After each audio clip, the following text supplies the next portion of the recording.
नमस्कार। हम पढ़ रहे हैं करिकुलर स्टडीज के अंतर्गत paper communication skills unit 1 personality and personal grooming. आज का टॉपिक है डिटर्मिनेंट्स ऑफ पर्सनालिटी, व्यक्तित्व के निर्धारक। इस वीडियो को देखने के बाद छात्र व्यक्तित्व के निर्धारक तत्वों की व्याख्या कर सकेंगे व मेरा विश्वास है कि इनका प्रयोग अपने जीवन में करके अपने व्यक्तित्व को भी एक नई दिशा देंगे। व्यक्तित्व के निर्धारक तत्व का अर्थ है वो कौन से ऐसे कारण हैं, फैक्टर्स हैं जिनसे यह तय होता है कि किसी व्यक्ति की पर्सनालिटी कैसी होगी या किसी व्यक्ति की जो पर्सनालिटी है उसके वैसा होने के पीछे के कारण क्या हैं।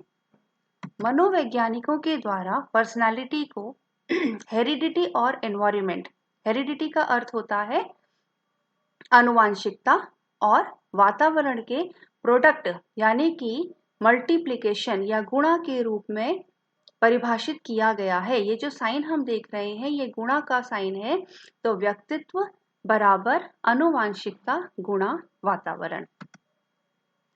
Heredity, the characteristics inherited by progeny from parents, वे गुण जो संतान द्वारा अपने माता पिता से प्राप्त किए जाते हैं उन्हें हेरिडिटी या आनुवांशिकता कहते हैं। अगला तत्व है एनवायरनमेंट। एनवायरनमेंट का मतलब है हमारा परिवेश, हमारा वातावरण जिसमें हमारा पालन पोषण होता है। सबसे पहले इसमें है सोशल एनवायरनमेंट, सामाजिक वातावरण। और सामाजिकता की पहली सीढ़ी परिवार ही है, क्योंकि परिवार से ही व्यक्ति समाज में रहना सीखता है। तो पहली जो कारक है वो है पारिवारिक वातावरण, जिसके अंतर्गत आते हैं सोशियो इकोनॉमिक स्टेटस। तो व्यक्ति का जन्म कैसे परिवार में हुआ और वह उस परिवार की सामाजिक और आर्थिक स्थिति कैसी है, उसकी सामाजिक प्रतिष्ठा कैसी है और उसका आर्थिक स्तर, इकोनॉमिक स्टेटस उस फैमिली का कैसा है। सेकंड है बर्थ ऑर्डर, जन्म का क्रम, कि कोई बच्चा अपने घर में सबसे बड़ा है या बीच में है या फिर सबसे छोटा है, और इसी के क्रम में उसे जो जिम्मेदारियां मिलती हैं, जो बड़ा होगा उसके पास ज़्यादा जिम्मेदारियां होती हैं और जो छोटा है उसके पास सामान्यतः कम जिम्मेदारियां होती हैं। नंबर ऑफ सिबलिंग्स, भाई बहनों की संख्या, कि वो घर में कितने भाई बहन हैं, वो अकेला बच्चा है या फिर भाई बहनों की संख्या अधिक है। परिवार का स्वरूप, न्यूक्लियर फैमिली है या जॉइंट फैमिली है, एकल परिवार, संयुक्त परिवार जिसमें सभी लोग एक साथ रहते हैं, दादा दादी व परिवार के अन्य सदस्य। पेरेंटल एजुकेशन, माता पिता की शिक्षा का स्तर, वह एक शिक्षित परिवार में जन्म ले रहा है या फिर अशिक्षित परिवार में जन्म ले रहा है। परिवार किस स्थान पर रहता है, जहां पर वो रह रहा है वो एक ग्रामीण क्षेत्र है या शहरी क्षेत्र है।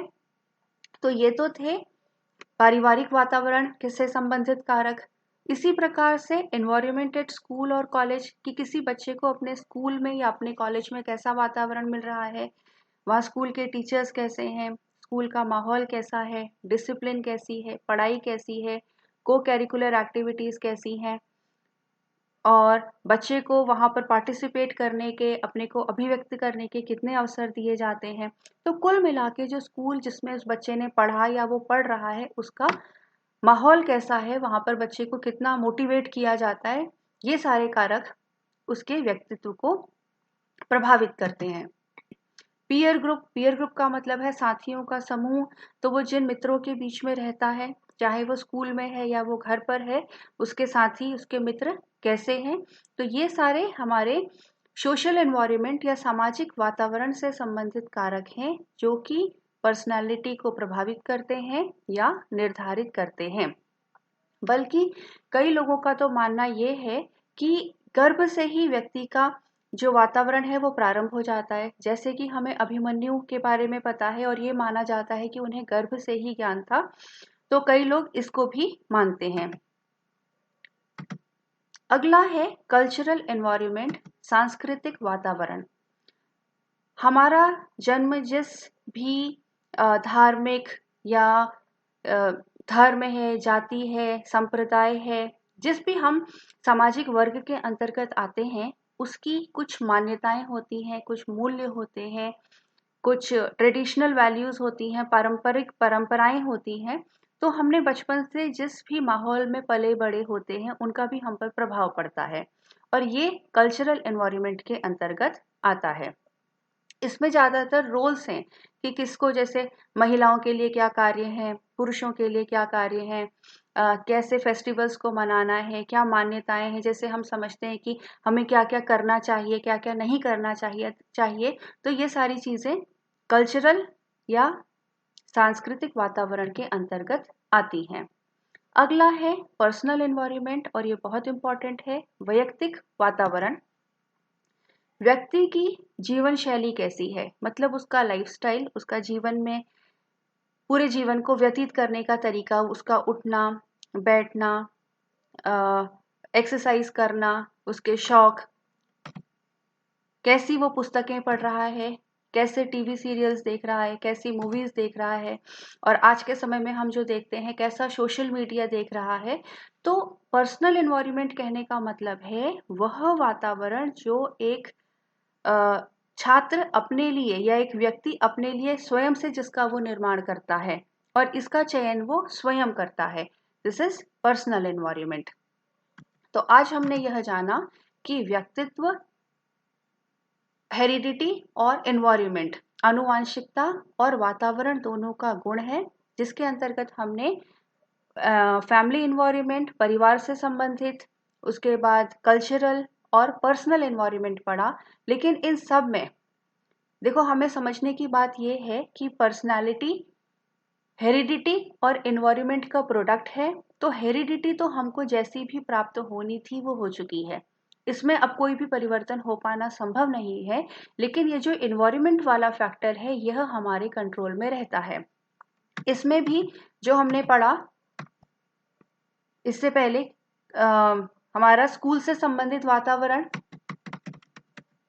जैसे हम देख रहे हैं social environment, family, school, peer group, ये तो हमारे कंट्रोल में नहीं है कि हमारा जन्म कैसे घर पर हो, कैसे हम स्कूल में पढ़ें, क्योंकि पेरेंट्स हमारा स्कूल में एडमिशन कराते हैं, कुछ सीमा तक ही हमारे अंतर है।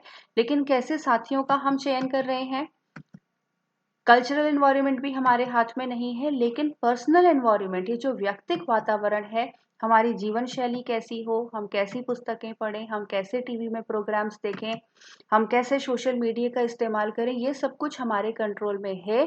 तो यदि हम चाहें तो इनके ऊपर कार्य करके अपनी व्यक्तित्व को एक सही दिशा दे सकते हैं।